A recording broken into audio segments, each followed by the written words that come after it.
wayal ma way ñu way sunu mam boy mam galas bay leen ci man yàlla la sunu mam boy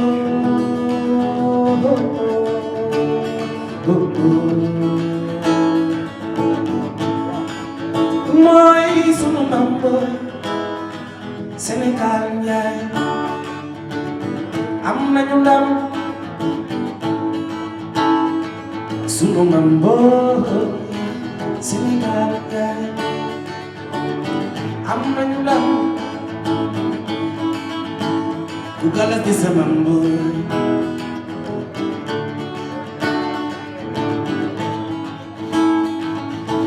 yaa di samp soldat Sëriñ Fallu yaa di daal ngalam di soldat maa ngi nuyu ñëpp di ziyaare ñëpp di balu ak ñëpp di bal ak ñëpp di ñaan suñu borom subhanahu wa taala mi dara tëwul jéggal ñu suñuy bàkkaar te yokk dimbal leen ci ñun wax ji maa ngi ko jëlee ci benn xarit bu tudd Ousseynou Gueye te moom laa bëgg a njëkk a rendre hommage fii ma taxaw nii Sangomar wax na ko daje yu mel nii dafay tooyal xol yi laaj na ñu gën ko yaatal di ko gën a def effectivement bi ma ñëwee ci biir daje bi dama fi fekk soxna Ousseynou Gueye muy aji Maguette John muy sama dëkkandoo de l'ADAM et tous les anciens éleveurs su ma nee Gora Diaw ne Tamsir 1998 peut-être 99 loolu du tey waxkat bi dafay wax ni yoon bu màgget si dëkk bu màgget rek la lay yóbbu Adam na ngeen fexe anciens yooyu bu leen bàyyi gannaaw nañuy teew parce que ñoom ñooy seen carte d'identité mbir mi yàgg bi Adam yàgg na c'est parce que anciens yi ñu ngi ñëw c'est parce que anciens yi boole ngi leen ci donc ñaari témoignage yooyu laa bëggoon a def mënuma jeexal te waxuma Adja Doumbouya parce que bu màgget xëjee tey moom moo ko fi xëjal donc à travers elle aussi ñoom ñaar maa ngi sargal jigéen yëpp ci biir élevage fi may daaneele rek mooy ma nuyu je vais utiliser l'expression de coach l'infatigable docteur Sow ak waa ministère yëpp foo dem fekk leen fa ci wàllu élevage yal na leen yàlla yokk jàppale nuyu partenaires yëpp parce que sans ñoom mbir mi di doom nuyu éleveurs yëpp sargal leen di leen wax jazakumullahu xeyran salaamaaleykum wa rahmatullah bu loolu weesoo nag ñu def ñaan bi nañ julli ñun ñëpp ci yonent bi sallallahu alayhi wa sallam biñ jàngee fatihatul kitab ñu julli ci yonent bi jox ko addiya ñu julli ci yonent bi jox ko yàlla jox ko addiya yonent bi sallallahu taala alayhi wa sallam ñaan yàlla lii ñuy def nii ñu yàgg di ko def ci biir déggoo ak xol yu nekk benn ak muñalante bi jaahi rasulullah sallallahu alayhi wa sallam a'udhu billahi minash shaitanir rajim bismillahir rahmanir rahim alhamdulillahi rabbil alamin الرحمن الرحيم مالك يوم الدين إياك نعبد وإياك نستعين اهدنا الصراط المستقيم صراط الذين أنعمت عليهم غير المغضوب عليهم ولا الضالين آمين اللهم صل على سيدنا محمد الفاتح لما أغلق والخاتم لما سبق ناصر الحق بالحق والهادي إلى صراطك المستقيم وعلى آله حق قدره ومقداره العظيم هدية رسول الله صلى الله تعالى عليه وسلم اللهم يا رب بجاه نبيك المصطفى ورسولك المرتضى طهر قلوبنا من كل وصف يبعدنا عن مشاهدتك ومحبتك وأمدنا على السنة والجماعة والشوق إلى لقائك يا ذا الجلال والإكرام سبحان ربك رب العزة عما يصفون والسلام في الدنيا والسلام في الآخرة والسلام على المرسلين والحمد لله رب العالمين. Oui, président Abou bismillah Laye Touré ñu ngi lay nuyu bu baax. Représentant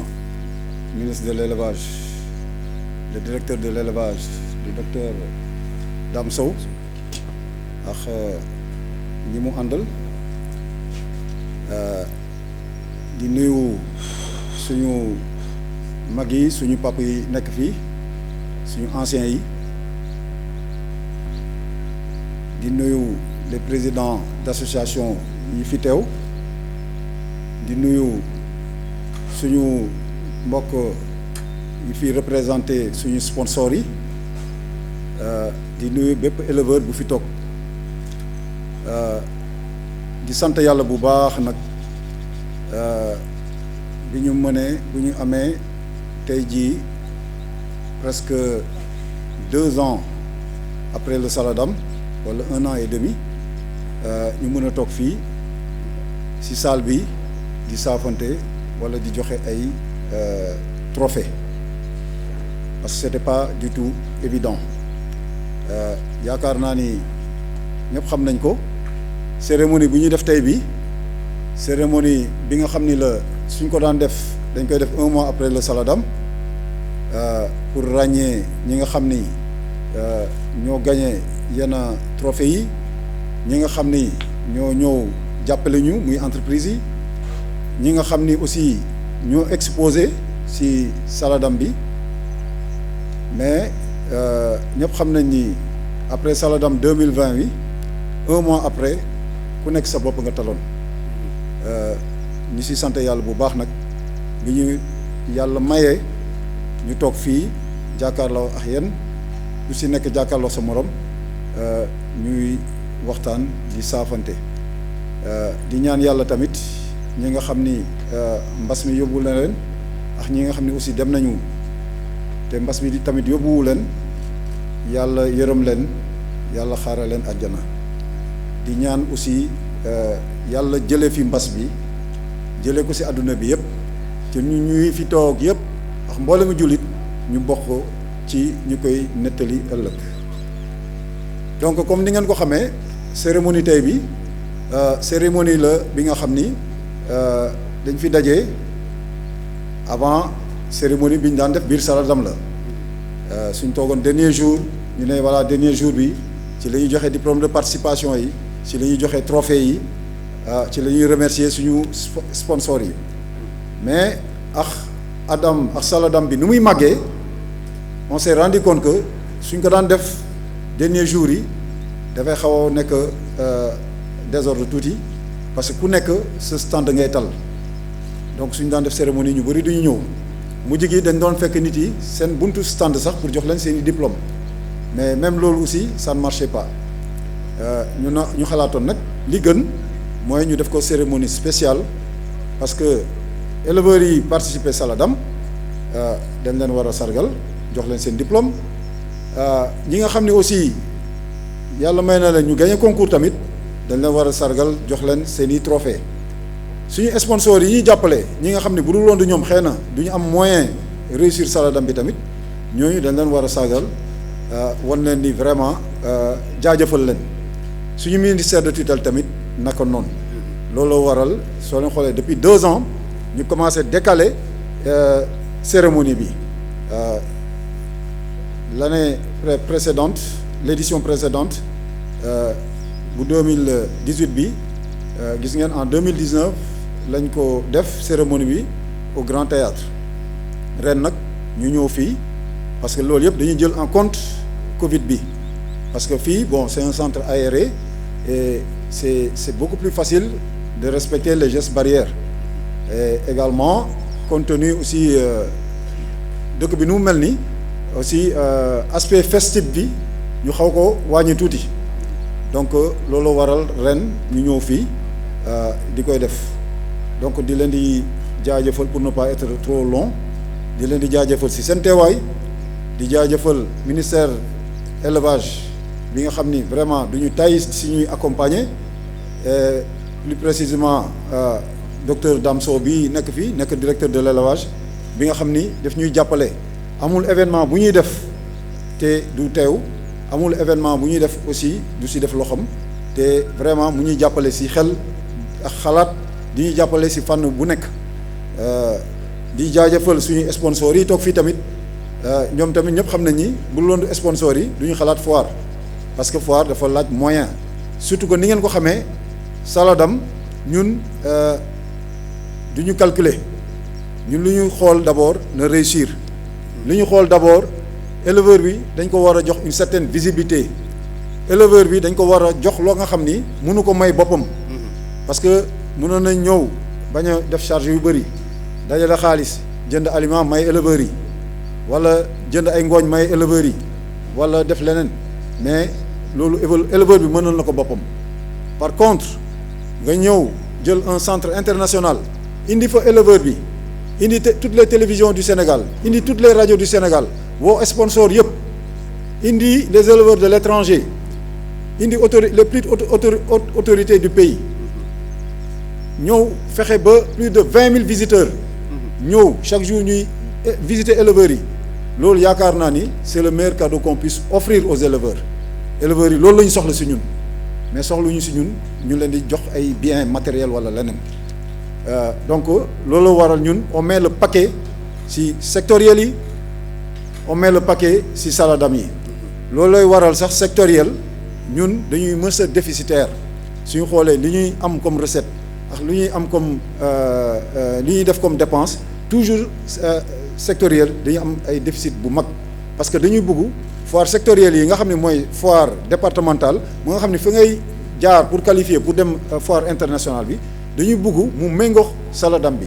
pour que ñi nga xam ni jot nañ ñëw sectoriel te amuñu chance dem saladam au moins ñooñu gis ci seen bopp te comme c'est des salons départementaux gox yi ñuy dem tamit ñooñu mën a xam ñii lan la ñuy yëngu ñooñu aussi mën see gis seen bopp naka noonu aussi saladam su ñëwee loolu moom ñëpp gis nañu saladam nu muy demee communication bi ñu siy def logistique bi ñu siy def effort yu ñu siy def vraiment pour que vraiment ñi si gis si seen bopp te wax fa dëgg yàlla ñu ngi siy gis résultat parce que chaque année c'est des centaines de membres ñooy ñu bees ñooy ñëw tey jii Adam c'est une association nationale Adam amul région tey jii bu Sénégal bu mu amul ay représentants tey jii Adam bëri na ay association Sénégal mais jafe na lool waxuma sax ay membres yeneen association mais jafe na lool ay président yeneen association yi nga xam ne bokkuñu ci Adam sëgëm dirigeant yeneen association yi seen bopp ñooy bokk Adam waxuma nag ñeneen ñi loolu day prouver rek vraiment Adam c'est un label le Saladam c'est un label bi nga xam ni vraiment ñëpp dañ koy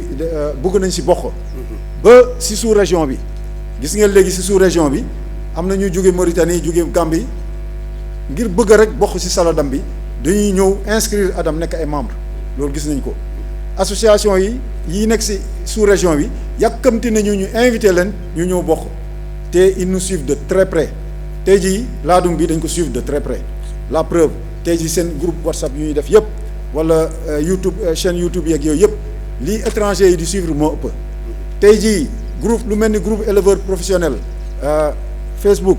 tey jii ils ont presque 400 000 membres 400 000 membres du ay caaxaan te 400 000 membres yooyu tey jii genn wàll gi ci sous-région bi lañ nekk wala Europe wala Amérique wala ailleurs loolu day wane rek ñun importance li ñuy def nii donc nag li ñuy def nii waruñu ko caaxaanee du ay caaxaan looloo waral lépp lu ñuy def ñun dañ ciy def sérieux bu ci mat sëkk donc cérémonie bi mënoon nañu toog rek jour Saladam fin kii bi def ko ci benn 1 heure de temps wala leneen mais dañ ko defee nii parce que ñun dañu xam ne li ñuy def nii du ay caaxaan te dañu xam ni dañu am affaire ak ay kilifa ak des grands éleveurs te li ñu yor aussi du ay caaxaan ñëpp a ko bëgg donc loolu waral ñu def nii donc di leen di jaajëfal vraiment ci seen teewaay ci seen attention aussi di wax rek di souhaiter ñëpp une très belle fête jërë ngeen jëf. merci beaucoup président Abou vraiment nee nga ñii dañ leen a war a sargal ñii dañ leen a war a sargal mais yow aussi dañ la war a sargal tax na ba suñu xarit yi nga xam ni ñoo yore le prix ràññee indi ko fii pour sargal le président Abou Kane ñu ngi leen di invité fii bu ngeen ñëwee ngeen présenté wu wax li nga xamante si moo leen tax a jóg xam naa ni dina nekk point boo nga xam ne bu am doole lay doon parce que gars yi dañu génn julli ji mais dina fekk ñëpp ñëw teew kon on vous invite monsieur Mbengue prix ràññee. suñu mbokku éleveurs yi ñu ngi leen di nuyu kenn ku ci nekk sa tur ak sa sant di am mbégte lool ci jotaay biile yàlla may ñu ko ñu fekk ko ci jàmm ñu ngi ci am kontante lool ak mbégte di wax ni fête la boo xamante ni bii bokk na ci xalaat yi nga xamante ni bii bureau bi passé xalaatoon nañ ko ànd ak président Abou Kane ñu xalaat lii di ko def kon ñu ngi leen ci jaajëfal bu baax a baax a baax a baax a baax di am kontante trop ci li nga xamante ni bii xalaat la boo xamante ni bii mën a dajale boo xamante ni bii fête la tey muy fête bu neex a xool ci gis-gis ak ci bët-bët kon ñu ngi ci am mbégte lool ci di gërëmat bureau bi nga xamante ni bii bokkoon na ci ñi nga xam ne ñoo doon taxawu liggéeyu Adam ñu ngi leen di sant bu baax a baax di leen gërëm ci li nga xamante ni bii taxawal ngeen ko et di ñu fàtte mukk di fàttali mag ñi nga xamante ni bii ñoo taxawaloon lii ba mu am comme ni ñu koy faral di waxee léegi ñun suñu kàddu buñ ko yëkkatee ci kàddu yooyu lañ koy joyal muy mag ñi muy charge yi sànq tout à l'heure ci Abou bi muy tàmbali président Abou bi muy tàmbali lim na leen am na ñu mu ci tudd Chérif Aïdara moom it bi mu ñëwee yëkkati ay kàddoom dugal na ci kàddu yi nga xamante ni bii am na ci lenn ci ñun ñoo koo xam ne ñoo xam ne nekkoon nañu ñun tey jii yàlla dogal na ñu ngi dem barzak bokk na ci suñu xarit duñu mus di tudd di ko ñaanal yàlla seral ay yaxam yàlla na yàlla dugal ko ci àjjana yi gën a kawe muy Ousseynou Gueye teg ci suñu xarit ñu di ko wax Njaay Ndéex ñu gën ko xamee turu jëwriñ moom it wuy ji na suñu borom ñi ngi koy ñaanal suñu borom fa mu tëdd mu doon tëraay boo xamante ni bii ci àjjana lay doon di ci am mbégte lool di am kontante ci li nga xamante ni bii suñu borom boole nañu ko muy jotaayu tey bi di vraiment di jaajëfal ñëpp di leen dalal jàmm di wax ni vraiment am nañ kontante trop et xañ na lii lu ñu yàkkamti la woon la waaye suñu borom moo dogaloon xañ na li amoon ci at bi passé muy Covid bi xañ na moo waral yeexaay bi waaye loolu lépp tey ñu ngi ñaan suñu borom tegge ko fi jële ko fi ñu delluwaat ci jàmm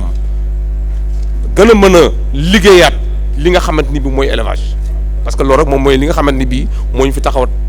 dajale kon ñu ngi sant ñëpp vraiment di am kontante lool di ñaan yal na yàlla faj ajo yi yal na yàlla saafara jàngoro yi ba kenn ku ci nekk boo fi jógee suñu borom may la fanu gudd ak wér vraiment di am kontante lool ak mbégte di sant ñëpp wasalaamualeykum wa rahmatullahi taala wa barakaatu jërë ngeen jëf du ñu fàtte tout di gërëmaat ñi nga xamante ni bii ñoo bokk ak ñun ci li nga xamante ni bii muy membre de charge yi nga xamante ni bii tàyyiwuñu ci seen xel ak seen xalaat saa su ne ñu ngi jokkoo ak ñun di waxtaan ak ñun lépp loo xamante ni bii luy war a mën a defar Adam rek lay doon ak lu war a mën a defar ànd bi kon ñooñu ñu ngi leen di sant di leen baax di leen gërëm bu baax a baax ci li nga xamante ni bii bokk nañ ko ak ñun Gora Diaw mi ngi fii Mor Niang mi ngi fii Ibrahima Mboup mi ngi fii ñoo ñëpp bokk nañ ci ñi nga xamante ni bii El Hadj Mansour Loum mi ngi fii dafa nekkoon ci liggéey mais moom it dellu siwaat na bëggaat na ñëwaat na léegi taxawaat bu baax a baax ci bën a gën a ànd ak ñun ci liggéey bi di leen ko présenté yéen ñëpp pour ngeen xam ko di gërëm ñëpp it di sant ñëpp wasalaamaaleykum wa rahmatullahi taala wa barakatu jërë ngeen jëf. asalaamaaleykum maa ngi nuyu bokk Adam yëpp di leen ziar si àjjuma ji suñu teewaay fii li ko waral mooy dañuy organiser événement bu tudd prix ràññee man mi wax ak yéen maa ngi tudd Alioune Mbengue jiite benn kuréel bu tudd convergence technologique ñuy yëngu ci wàllu événementiel ak communication ren nag dañuy préparer nii suñu 9e édition prix ràññee nag li ko tax a jóg mooy dara jaal encourager féliciter ñi nga xam ne ñoo gën a fës ci seen domaine. ñuy pàcc yëpp sport journalisme élevage ci wàllu élevage nag ren jury bi dafa am jury boo xam ne docteur Malick Diop bu ASECPEX moo ko jiite événement bi parrain bi mooy maître Alioune Badara Cissé médiateur de la République mooy parrain bi depuis la création jury bi nag ren ji dañuy arrêté jël parce que dañ gis liggéey bu am solo bi muy def ci wàllu élevage te bu wax élevage wax développement te ñun ay champion lañ bëgg a détecter ñoo xam ne ay repères lañ ñoo xam ne dañuy doon royukaay pour jëmale kanam Sénégal moo tax tey ñu ñëw fas que ni que darajal jox ko trophée bi ci kanamu waa Adam yi parce que ñun d'habitude dañ daan organiser cérémonie mais mbas mi mu tax na ren ji ñu def éviter tout ce qui est folklore mais comme yéen ay mbokkam ñu ñëw indi trophée bi seen kanam ngeen gën ko ñaax gën ko jàppale parce que boo leen ko jàppale xam naa élevage bi dina gën a jëm si kanam jërëjëf. Merci beaucoup. Mérite la. C'est une personne boo xamante ni de par son engagement, sa détermination, son savoir-faire, mais sa forte personnalité, il mérite d'être honoré. dañuy avancé mu jox ma ko ma jox. Donc, prix ràññee ñu ràññee ci ay champions dans leur domaine. Tey le président Abou Kane moom moo ko recevoir may ñaan mbokk yi ay kenn tàccuwaat yi bu baax. oui ko ci biir foofu Abou déy na ma léegi ni ma prix bi vraiment Adam moo ko moom élevage moo ko moom kon boo képp ko nga xam ne yaa ngi toog fii tey ak ñi bëggoon a ñëw te ñëwuñu ñoom ñëpp nañu xam ni prix bi seen prix la parce que vraiment ku décoré Abou Kane yaa décoré élevage mais yaa décoré tous les éleveurs du Sénégal. Seydi Laye ñu ngi leen nuyu bu baax di nuyu waa regroupement des éleveurs de la banlieue à la tête monsieur Makhtar Sy ñu ngi leen di nuyu bu baax. aleykum wa rahmatullah bokki éleveurs yi ñoo ngi leen di nuyu bu gën a rafet te di leen balu àq nag ci kàddu yi dama ko ñaan waaye xam naa bokkul woon sax ci programme bi. ginnaaw bu nu sante yàlla julli ci yonent bi nuyu leen noo ngi delloo njukkal yàlla bu baax a baax a baax a baax ndax lii am na lu ci Abou Kane wax keroog ci foiru ñaa bi dinaa ci dellu siwaat mais ci kàddu yu gàtt lay doon ndax bi ñu koy sos affaire éleveurs yi nga xam ni ñoo doon daje. di ku mel ni Kiifa Géey fa lañ daan daje ci këram ñu sant ko bu baax a baax a baax gërëm ko ndax wax dëgg yàlla yëf yi bu doxee ba law ba yëg si fii Kiifa Géey am na ci solo lool Alaaji Mansour Mbooj dugal na ci kàddu dugal na ci loxo Alaaji Moor Ñang Alaaji Maam Puy ñu mel ni ñooñu Birahim Njaay am na ñeneen ñoo xam ne ñi mel ni ñoom ciy mag su ma leen limee dinaa juum foofu lañ daan def suñu siège di fa daje par dimanche di waxtaanee affaire élevage. ci loolu la lawee ba yegg si fii ci loxoy Abou Kane mi nga xam ne suñu rakk la suñu jarbaat la di góor goo xam ne gi tey moom li mu wax keroog ci élevage ñaa bi ci foiru ñaa bi wax dégg naa ko wax ni nu ko sose woon ak ni nu ko àndandoo bi mu doxee ba yegg si fii tey mu ni ñu baree ngi ciy jariñu tey ñu baree bari ba ci sax jaaykatu certe caaf di gën a gàttal ñu baree ngi ciy jariñu Abu wax na dëgg waaye nag bi ñu ko santee yàlla julli ci yonent bi moom ci wàllu boppam mi ak ñooñu nga xam ne ñi ñoo ko sosan tey di ay mag ñu sant yàlla ndax ñu ci bari dem nañu ñu ci baree ngi fi des yàlla na yàlla def ñu gën leen a gunge ba ca kanam ñi dem yàlla na leen yàlla xare àjjana waaye ñu ngi sant Abou Kane mii bu baax a baax a baax a baax te lii may wax man Abou Kane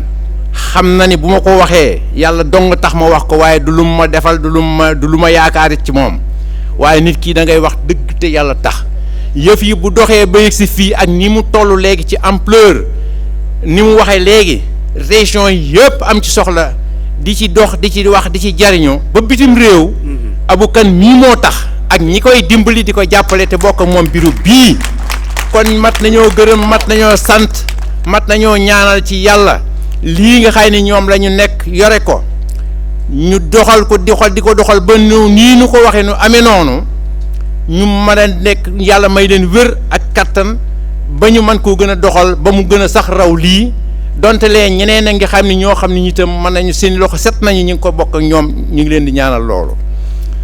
kàddu yi du gudd parce que feesiwul sant ñu mag ñu jëkk ña sant ndaw yi ko mujjee yore koy muy ñaari cant yooyu rek la ginnaaw cantu yàlla ak yonent bi sallallahu alayhi wa sallam Abu ñi ngi lay sant bu baax ñi ngi lay ñaanal bu baax a baax yes ki kët wax dëgg fa yàlla ba nu koy tàmbali ak li ku ko gis léegi ni mu mel xam ni yëf yi am na liggéey boo xam ni bii boo ci def yow la ak sa équipe bi nga àndal di liggéey bu baax a baax a baax a baax ba mu yegg si ba fii nit ñi nag buñ fàtte itam loolu ndaxte itam njiit dafa metti lu ne dañ ko dégg lu ne daañ la ko wax nga boole sa coona ak sa naqar boobu ba pare te bëgg yëf yi dox jëm ca kanam ñëpp jariñu ci ku ne xam ne charge boo xam ne bii bu metti la mais yàlla ku mu yen dina la wutal téeñ yow yàllaa la dimbali ma ngay si fii nii nga ko ak Adam fii kon nag ñu sante ko yàlla julli ci yonent bi mais sant la ci baax a baax mbooloo mi ngeen baal ma ak wasalaamaaleykum wa rahmatullah góor gi mi nga xam ne moo jur Jibi Gora Diaw yoroon maamam Jibi jur booy séeréer ak Bachir ak Yannick ak Baye Cheikh ba seen booy séeréer jur Nation Bachir jur Tahir ba tey jii suus boobu di fi law Gora Diaw mii ku ràññeeku ci élevage la te lu mu ci wax dëgg la ndax kat mbonaata xam la ca déeg ba moom mi naan ba ca ban ba te Gora Diaw yàgg na ci élevage bi lool def na ci lu ne kon lu ci waay def war na koo mën a témoigner Gora Diaw jërëjëf. productions animales monsieur Ali Saleh Diop xam ne dafa ma instruire pour ma bàyyi lépp ñëw participer ci cérémonie bi ma waxtaanee ak président Abou Kane 16h la ma waxoon mu ni ma mën nga xaar ba 17h ma ñëw depuis 17h et quelque maa ngi fi pour wane solo bi nga xam ne nii moom la fonk bis bii di nuyu président Abou Kane li ñu si wax du ma si dellu si di nuyu sages yi mag ñi nga xam ne ñu ngi fi di nuyu personnalité yi fi nekk yëpp di nuyu tamit éleveurs yi nga xam ne ñu ngi teew malgré heure bi ak journée bi nga xam ne journée liggéey la sama kàddu nag du bari xanaa rek féliciter leen remercier leen encourager leen ci turu ministre di wax ni lii nga xam ne moo ñu dajale tey muy remise ay trophée parce que ku wax trophée da ngay wax concours da ngay wax compétition da ngay wax concurrence lu ëpp solo ci àdduna loolu la parce que àdduna lépp loo gis rek jongante la parce que jongante moom mooy indi amélioration soo seetee ci élevage bi nga xam ne ñun ci la ñu nekk moom la ñu yàlla séddee lii nga xam ne nii Saladam da koy def moom mooy indi progrès mooy indi yokkute ci élevage te liggéey la boo xam ne du jeex jamais je parle sous le contrôle de Abou Kane day dem ci salon internationaux yi am yëpp salon international yi am yëpp mais foo dem ñi nga xam ne ñun dañuy dem di fa jëggaani ay nag di fa jëggaani yeneen jur yoo xam ne dañu yaakaar ni ñoo ëpp doole ci àdduna bi ñoom ba léegi dañuy def concurrence ak compétition soo demee ci seen salon loolu moom la ñuy def suba moom la ñuy def ngoon parce que dañuy yokk di améliorer di continuer mën naa wax ne nag président Abou xam naa du ma mere ci commencement rek ngeen nekk bi passé ni joxoon na ma chiffres yi di wax ni am na hauteur au garrot ay 120 centimètres longueur voilà cervico-ischiale ay 160 tour de poitrail ay 152 wala 162 su ma juum 152 plus exactement poids 174 kilos ak lu topp loolu xëy na mën nañ ko damoo mais sélection amélioration génétique du jeex jamais de la vie du jeex parce que mën nga sélectionner sax bay am poids bi nga xam ne moom nga soxla ngay sélectionner ci leneen daaw jéeg bi ñu demee Brésil ak suñu ministre ginnaaw ñoom it dañ fay jëggaani ay jur di indi dañ yaakaaroon na ñoom sélectionné nañu ba matal mais boroom xam-xam yi ci benn université boo xam ne ci Gouzera lay sélectionné dañu dem ba ni léegi dañuy sélectionné Gouzera ci béjjén yi mais surtout li nga xam ne moom moo bees parce que Gouzera dafa soxor dafa am dangar te moom la suñu mbokk pël yi bëgg mais ñoom bëgguñu ko parce que day gaañaate donc finalement ñoom léegi seen xam-xamu sélection ci sélectionné Gouzera yi nga xam ne nii dañoo docile li ñuy wax docile mooy bu nangu bu teey bu lewet moom la ñuy sélectionné léegi pour wan leen ni sélection améliorée du jeex jamais kon ñu ngi féliciter vraiment ñi nga xam ne nii ñëpp gagné nañu ci Saladam bi passé ñi nga xam ne tamit gagné wuñu ñu ngi leen di ñaax ñu continuer parce que liggéey bi en réalité mën naa wax ni ñëpp a gagné parce que wóor na ma wóor yàlla ni ñi nga xam ni ñoom la ñu sélectionné seen jur googu feneen lañ ko jëlee ñeneen ñoo sélectionné di sélectionné ngeen di tànqante comme ni ñuy waxee tànk jiw ngeen di joxante di sélectionné di jëndante di jaayante ba ki nga xam ne ni moo am chance moo mujjee sujet yooyu nga xam ne ñoom ñoo gagné kon ñëpp contribuer nañu ci sujet yooyu nga xam ne ñoo am performance yooyu kon c'est un problème commun un effet d'ensemble boo xam ne nii dañ leen di ñaan ngeen continuer ko gën a lëkkaloo gën a xalaat gën a boole scientifique yi ci biir parce que scientifique yi dafa si baax ñu ngi wax caractérisation laadum mais xam-xam dafa baax ci lépp loo gis président Abou mu ngi wax sànq naan international mais pour nga dem ci bitim réew il faut nga am loo xam ne nii dañ ko nangu reconnaître ko sur le plan national reconnaître ko nangu ko sur le plan international moo tax caractérisation boobu ak xam-xam bi nga xam ne dañ ko war a def ci sélection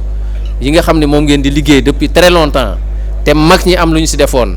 yéen ñi nga xam ne yéen génération intermédiaire tey ngeen yóbbu ko issé ko foo xam ne nii fu am solo la te jeunes yi ma gis fii ci géew bi yu dal xel lañu parce que jeunes yu bari léegi dañ si dugg te léegi entrepreneuriat la ñuy wax emploi des jeunes je pense que jeunes yi am nañu rôle bu am solo bu am importance boo xam ni war nañ ko yokk maintenant ci laadum bi fexe ba ñu reconnaître ko xam ni mu war a mel gën ko améliorer sur le plan génétique gën a fexe ba mu gën a law parce que bis bu ñu demee ba reconnaître ko ba am ay élite am na ñu bëri xar bu ñuy wax sànq ne dafa daanu ak yeneen yi nga xam ne daanu na fan yi passé ak at yi passé mu nekkoon ay animaux de valeur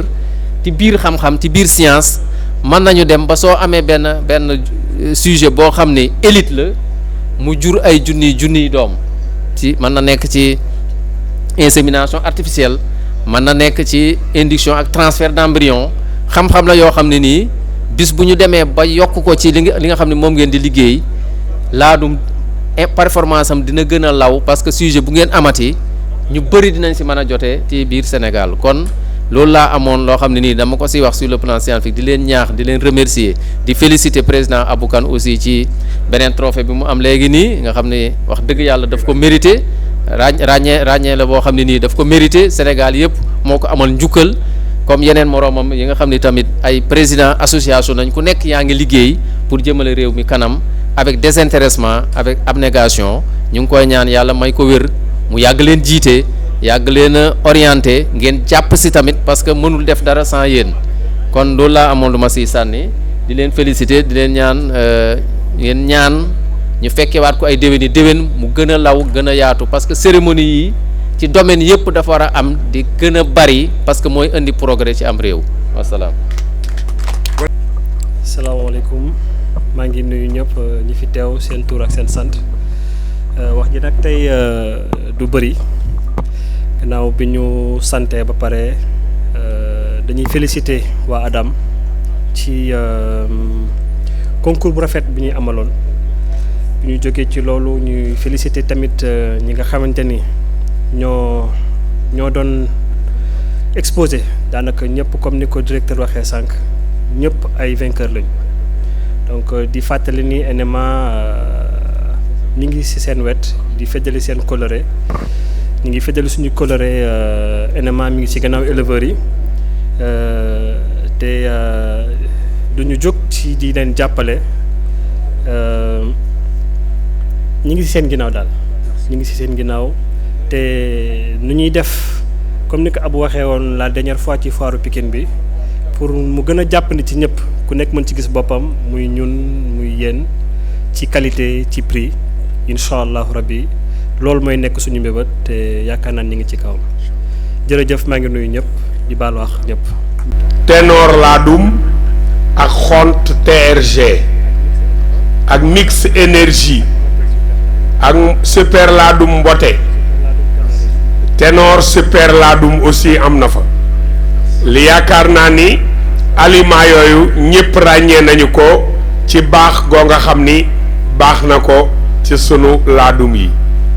jërë ngeen jëf.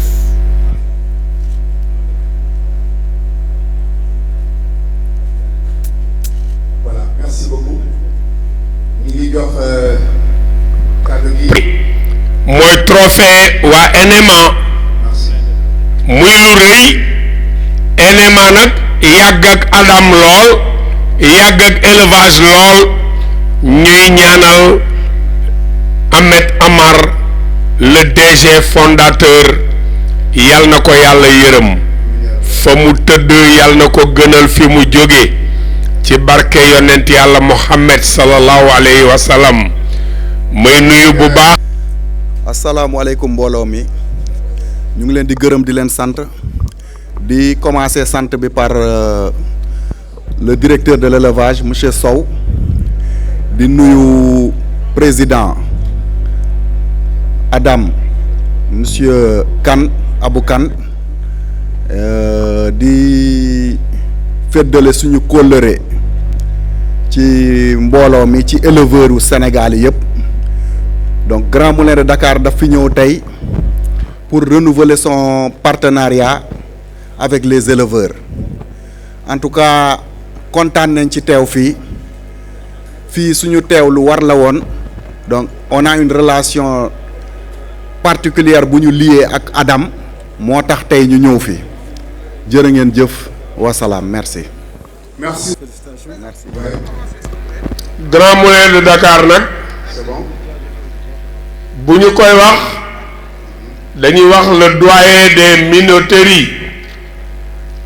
ndax moo fi jiitu ñëpp indi repas yi ñuy mandargaale ji ko xam nañu ko ñi xam Laye Touré it xam nañu Baba Ndoye parce que c'est des amis inséparables. Baba Ndoye. salaamaaleykum sama mbokku éleveurs yi maa ngi kontaan ci teew bi ñu teew fii maa ngi leen di nuyu yéen ñëpp ku ci nekk ci sa tur ak sa sant di leen nuyu ci turu Sedima Sedima nag moom vraiment dafa ñëw feddali kóllëreem ak éleveurs yi partenariat bi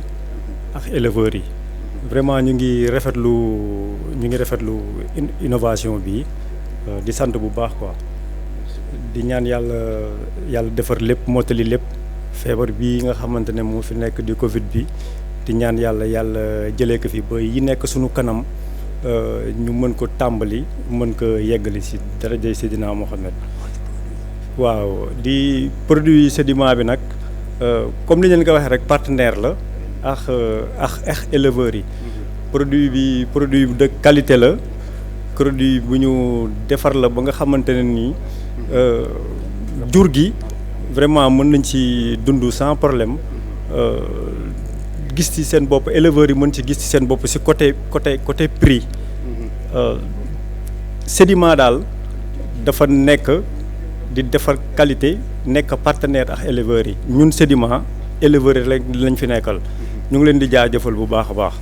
merci beaucoup.